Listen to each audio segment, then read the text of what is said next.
Students, इससे last lecture में हमने अग्रदायक के बारे में पढ़ा था। अब हम पढ़ेंगे तिजोरी में रोकड़ कम या अधिक पाए जाने पर निर्धारित कार्यवाही। अगर आपकी तिजोरी में कोई कमी हो जाती है, कोई त्रुटि हो जाती है, तो उसका निवारण कैसे करेंगे। तो रोकड़ बही में अंकित अधिशेष बुक बैलेंस तिजोरी में नकद धन के बराबर होना चाहिए। यह अनिवार्य है। यदि ऐसा नहीं हो पा रहा है तो रोकड़ को पुनः गिना जा सकता है और रोकड़ बही को ध्यानपूर्वक जांच की जाती है। यदि कहीं त्रुटि, भूल, गलती नज़र आए तो उसे ठीक कर दिया जाता है और कटिंग पर वितरण अधिकारी अपने लघु हस्ताक्षर कर देता है। यदि लेखा में कोई त्रुटि नहीं मिलती तब निम्नलिखित कार्रवाई की जाती है। पहली, तिजोरी में रोकड़ अधिक होने पर कैश फाउंड सरप्लस।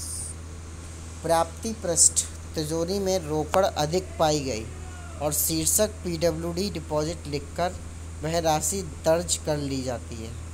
और तिजोरी में रोकड़ कम होने पर भुगतान पृष्ठ, तिजोरी में रोकड़ कम पाई गई तो शीर्षक मिसलेनियस पीडब्ल्यू एडवांसेस लिखकर वह धनराशि दर्ज कर ली जाती है। ठीक है, तो ये इस टाइप से हम इन कमियों को दूर करते हैं। रोकड़ बही में पाए जाने वाली त्रुटियां एवं समान अनियमितताएं, common इनरेगुलरिटीज in keep of cash book. तो देखते हैं, एक नज़र डालते हैं इन सारी चीज़ों के ऊपर। पहला है सभी प्राप्तियां तथा भुगतान घटित क्रम के अनुसार तिथि अनुसार रोकड़ बही में दर्ज ना करना। दूसरा, 10 रुपये से अधिक का भुगतान चेक द्वारा ना करना, नकद कर देना। इनसे ये कमियां जनरेट होती हैं। तीसरा, तिजोरी में अत्यधिक रोकड़ डाले रखना तथा सरकारी धन को ट्रेजरी में जमा कराने में विलंब करना। जो प्रविष्टियाँ लाल स्याही में होनी चाहिए उन्हें समान स्याही में अंकित करना। रोकड़ बही को निर्धारित तिथि पर बंद ना करना। रोकड़ बही बंद करते समय जांच प्रमाण पत्र ना देना। प्रविष्टियों की वितरण अधिकारी द्वारा स्वयं जांच ना करना। रोकड़ बही में भूलवश अथवा जानबूझकर लाइनें खाली छोड़ देना। रोकड़ बही में भूलवश अथवा जानबूझकर लाइनें खाली छोड़ देना। वितरण अधिकारी का अपने हस्ताक्षर के नीचे तिथि ना डालना। उपरिलेखन ओवर राइटिंग करना और उस अधिकारी के दिनांक सहित अक्षर ना करना। तो ये सारे कॉमन इनरेगुलरिटीज़ हैं कैश बुक की। ठीक है, अब देखिए मुख्य रोकड़ बही मेन कैश बुक।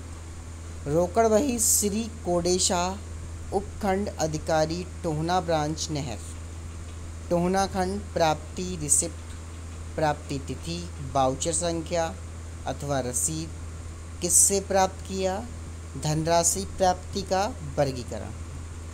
2/8/1986 में पिछले माह का अधिशेष 156। 4/6/1986 तिजोरी के लिए बैंक से चेक द्वारा प्राप्त किए 200 बैंक से प्राप्त। 7/6/1986 5/75 श्री कवाड़ी दिन से सीमेंट के खाली कट्टों की नीलामी से प्राप्त 80 जमा। 12/6/1986 श्री असरफी लाल जेई को अस्थायी अग्रह के लिए चेक 570 बैंक से प्राप्त। 24/6/1986 को 6/75 श्री असरफी लाल को के अस्थायी अग्रदय 570 का समंजन तथा 10 रुपये नकद वापस। 25/6/1986 को योग 1006 और अधिशेष का वितरण तिजोरी में रोकड़ 1/174 श्री गिट्टी लाल के पास, स्थायी अग्रदय 90 और कुल जोड़ 264 1006।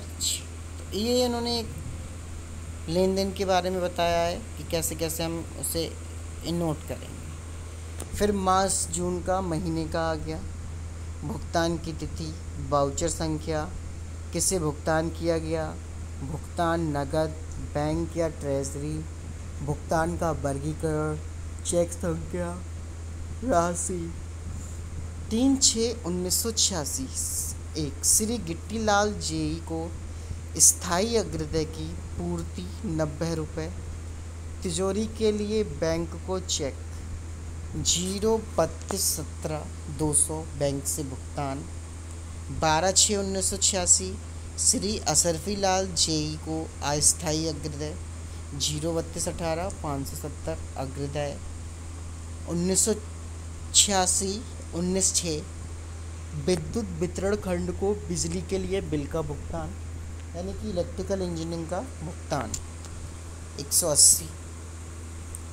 21/6/1986 को श्री चेत सिंह ठेकेदार का मूल चेक 03110 03219 नया चेक। मूल चेक संख्या 03110 दिनांक 5/5/86 के गुम हो जाने के बदले नया चेक 1800 का। और 24/6/86 श्री असरफी लाल के अस्थायी अग्रदय का लेखाबंद 560 के भुगतान वाउचर तथा 10 नगद वापसी कार्य विशेष मरम्मत 560 निर्माण। 25/6/86 योग रोकड़ विशेष 740 264 770 कुल जोड़ 1004 2। तिजोरी में रोकड़ कम पाई गई 2 कुल जोड़ 1006।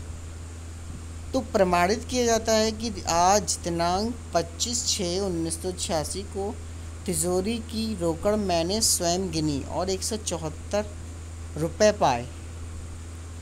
हस्ताक्षर कोडे साहा 25/6/1986 उपखंड अधिकारी टोना ब्रांच नहर। तो वित्तीय वर्ष की समाप्ति पर 31 मार्च को अनुदान ग्रांट की शेष राशि को चेक द्वारा निकालकर तिजोरी में डाल देना एक गंभीर अनियमितता समझी जाती है। तो इस तरह से हम लेखा जोखा रखते हैं।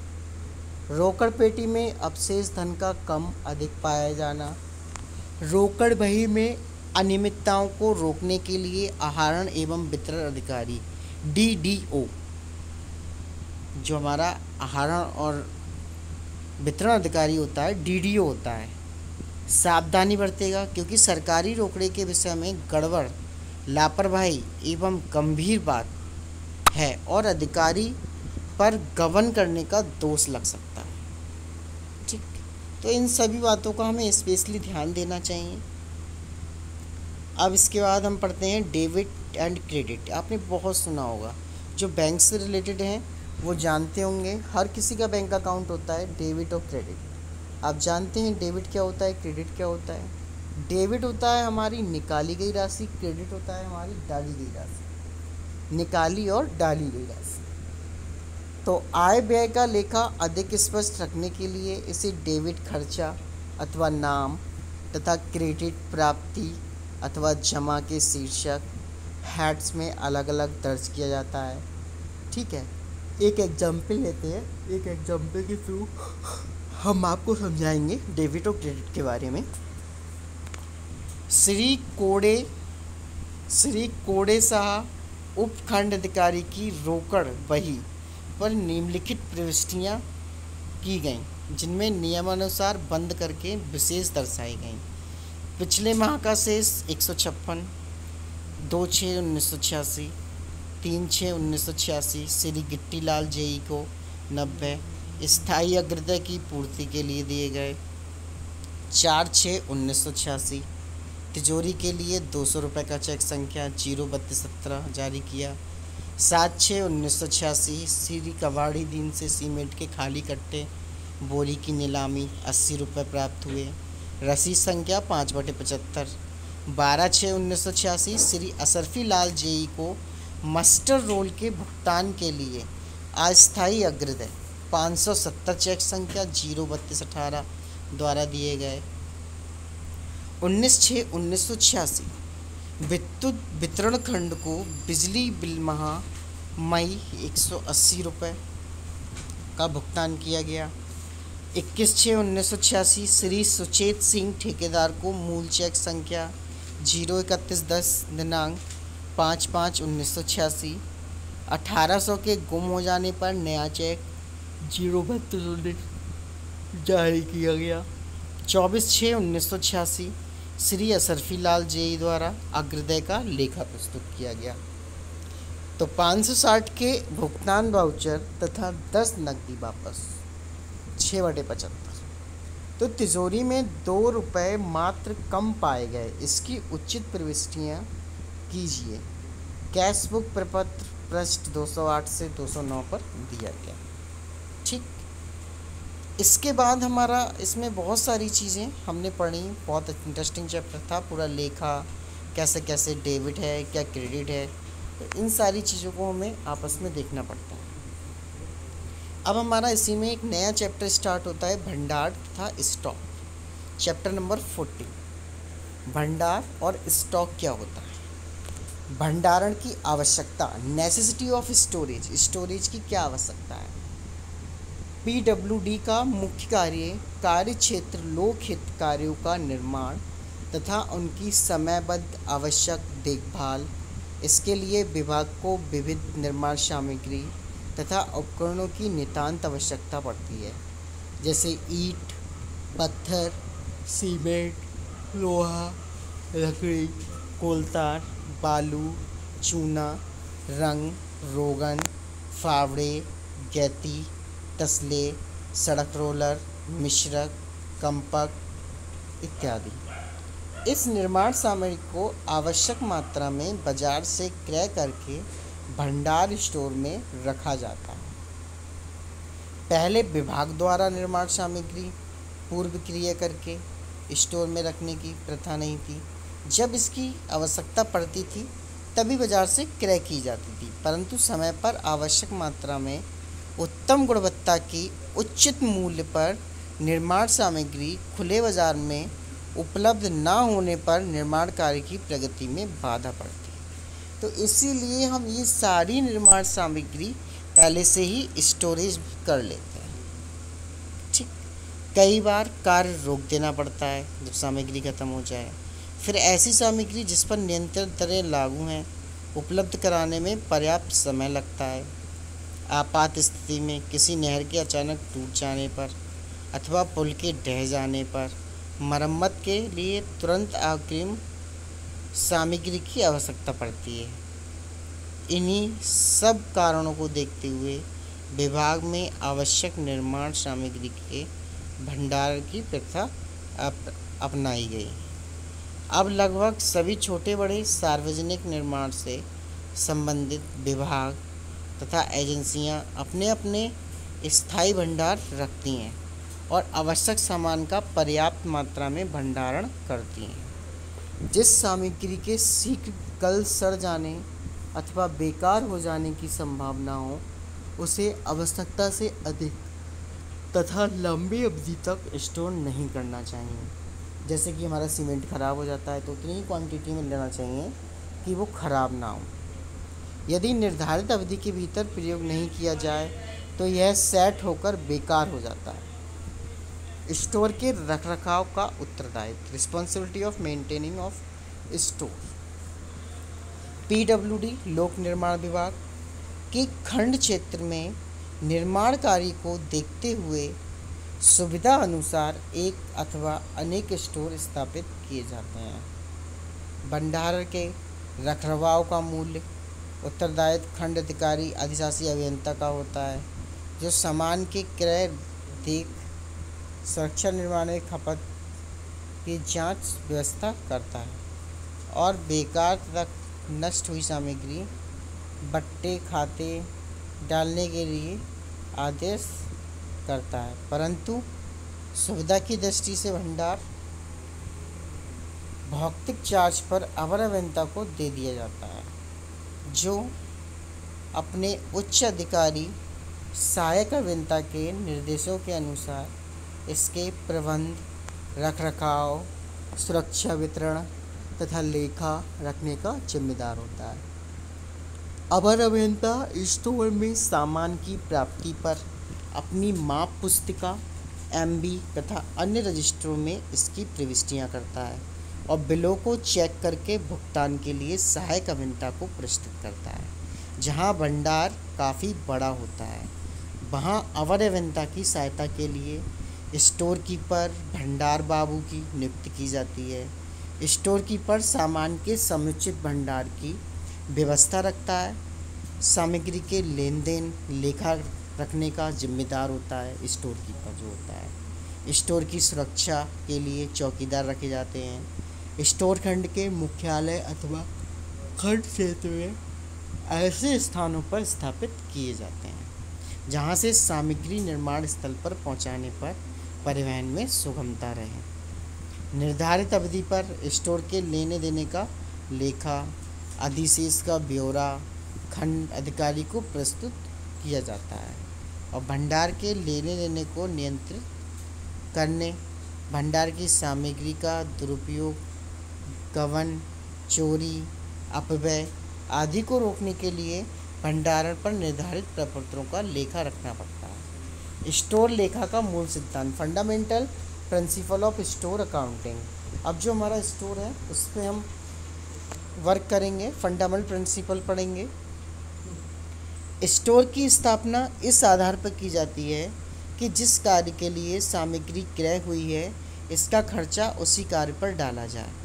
यदि उस कार्य का नाम पहले से स्पष्ट नहीं है तो सामग्री का खर्चा उच्चंत शीर्षक सस्पेंशन हेड में डाला जाता है, परंतु अंततः कार्य का नाम ज्ञात होने पर खर्चा को उचित शीर्षांक से कार्य विशेष के शीर्षक में डाल दिया जाता है।